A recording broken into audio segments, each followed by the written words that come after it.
নমস্কার বন্ধুরা, welcome to Shampa's kitchen. সামনেই নীলষষ্ঠীর উপোস, যা কম বেশি প্রত্যেক মায়েরাই পালন করে থাকেন। তাদের জন্যই আজকে নিয়ে এসেছি সাবুদানার ফ্রুট স্যালাড রেসিপি। এই দারুণ টেস্টি ডেজার্ট যে কোনো পুজোতে সারাদিন উপোসের পরে খেতে দারুণ লাগে। আর তাছাড়াও যেসব মায়েরা বাচ্চাদের দুধ খাওয়ান তাদের জন্য এই ডেজার্টটা খুবই উপকারী। তারা নর্মাল টেম্পারেচারে এনেও খেতে পারেন। তাহলে চলুন শুরু করি। সবার প্রথমে একটা কড়াইয়ের মধ্যে নিয়ে নেব হাফ কাপ পরিমাণে সাবুদানা। এখানে 100 গ্রাম সাবুদানা নিয়েছি, আর আমি মিডিয়াম সাইজের সাবুদানাটা নিয়েছি। সবার প্রথমে এবার এটাকে 2 মিনিটের মতো মিডিয়াম ফ্লেমে ড্রাই রোস্ট করে নেব, অর্থাৎ শুকনো কড়াইতে ফ্রাই করে নেব। সাবুটাকে ড্রাই রোস্ট করার ফলে যাদের সাবু খাওয়ার ফলে অম্বল বা অ্যাসিডিটি হওয়ার প্রবণতা থাকে তাদের সেটা হবে না। 2 মিনিট ড্রাই রোস্ট করার পরে আমি ওভেনটাকে অফ করে দেব। তারপর এই সাবুদানাটাকে অন্য একটা বোলের মধ্যে নিয়ে ঠান্ডা হতে দেব। তারপর ফিরে আসছি। সাবুদানাগুলো সম্পূর্ণ ঠান্ডা হয়ে গেলে এবারে আমি জল দিয়ে এটাকে ধুয়ে নেব। সাবুর মধ্যে কিন্তু অনেকটা সাদা সাদা ধুলো থাকে। 3-4 বার জল পাল্টে পাল্টে ভালো করে ধুয়ে কিছুটা জলের মধ্যে সাবুটাকে ভিজিয়ে রাখবো আধ ঘন্টা। আর আধ ঘন্টার মধ্যে আমরা অন্য কাজগুলো এগিয়ে নেব। এবারে একটা কড়াইয়ের মধ্যে নিয়ে নেব half litre full fat milk. আমি এখানে আমুল গোল্ড দুধ ব্যবহার করছি। আপনারা যে কোনো ফুল ফ্যাট মিল্ক ব্যবহার করতে পারেন। এবারে হাই ফ্লেমে দুধটাকে গরম করতে শুরু করব, আর মাঝে মাঝে নাড়তে হবে যাতে নিচে দুধটা লেগে না যায়। দুধটা নাড়তে নাড়তে যেই গরম হয়ে যাবে, ফুটে ওঠার আগেই এর মধ্যে অ্যাড করে দেব 1/3 কাপ পরিমাণে গুঁড়ো দুধ। আমি এখানে আমুল স্প্রে দুধ ব্যবহার করছি। ভালো করে মিক্স করে দেব।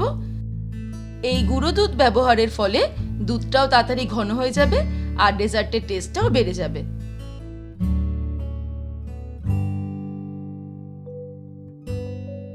হাই ফ্লেমে দুধটা গরম করতে করতে যেই ফুটতে শুরু করবে, তখন আমি ফ্লেমটাকে মিডিয়াম টু লোতে করে আরও প্রায় 5-7 মিনিট ভালো করে দুধটাকে ফুটিয়ে নেব। আর এই সময়ে বারবার নেড়ে যেতে হবে।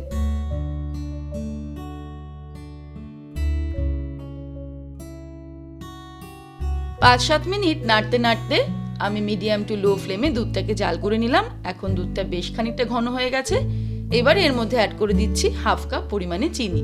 চিনির পরিমাণটা অবশ্যই নিজেদের স্বাদ অনুসারে কমিয়ে বা বাড়িয়ে নেওয়া যেতে পারে। আর আপনারা চাইলে কনডেন্স মিল্কও ব্যবহার করতে পারেন। কনডেন্স মিল্ক ব্যবহার করলে স্বাদটা যেমন বেড়ে যাবে, খরচাটাও সাথে একটু বেড়ে যাবে। চিনি অ্যাড করার পরে মিডিয়াম টু লো ফ্লেমে আরও 5 মিনিট ফুটিয়ে নিতে হবে। 5 মিনিট হয়ে গেছে। এবারে আমি ওভেনটাকে অফ করে দেব। দুধটা একদম রেডি হয়ে গেছে। এটাকে আমি অন্য একটা পাত্রে নিয়ে প্রথমে এটাকে রুম টেম্পারেচারে ঠান্ডা করব, তারপর ফ্রিজে রেখে একদম চিল করে নেব। তারপর ফিরে আসছি। এদিকে সাবু আধ ঘন্টা ভিজিয়ে রাখার পর আমি একটা কড়াইয়ের মধ্যে নিয়ে নেব 2 কাপ পরিমাণে জল। তারপর হাই ফ্লেমে এটাকে গরম করতে শুরু করব।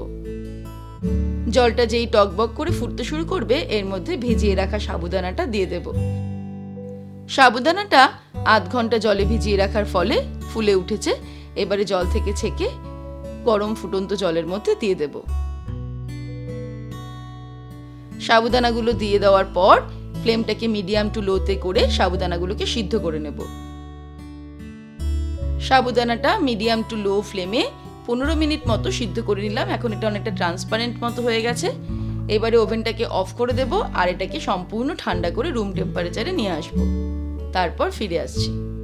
সাবুদানাটা যেই ঠান্ডা হয়ে যাবে, তখন আমি ফ্রিজ থেকে দুধটাকে বার করে এনে এর মধ্যে অ্যাড করে দেব। তারপর ভালো করে একটা স্প্যাচুলা বা খুন্তি দিয়ে মিক্স করে নেব। ভালো করে মিক্স করে নিলাম। এবারে আমি এর মধ্যে কেটে রাখা ফলের টুকরোগুলো অ্যাড করব।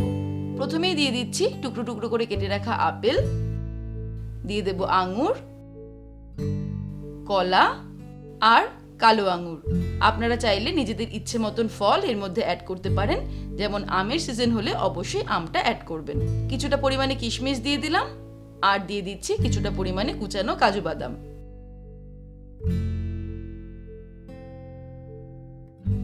আর সবশেষে 1 মুঠো বেদানা ছড়িয়ে দিলাম। এবারে সবকিছুকে ভালো করে মিক্স করে নিয়ে ঠান্ডা ঠান্ডা সাবুদানার ফ্রুট স্যালাড সার্ভ করে দেব। উপোসের দিনে সারাদিন ক্লান্তির পরে এই এক বাটি সাবুদানার ফ্রুট স্যালাড খেতে কিন্তু দারুণ লাগবে।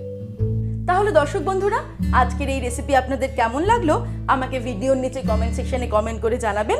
ভালো লাগলে লাইক করার অনুরোধ রইল, আর বন্ধুদের সঙ্গে কিন্তু অবশ্যই শেয়ার করুন। ভালো থাকবেন, সুস্থ থাকবেন। আমি আবার হাজির হব নতুন নতুন রেসিপির সঙ্গে। নমস্কার।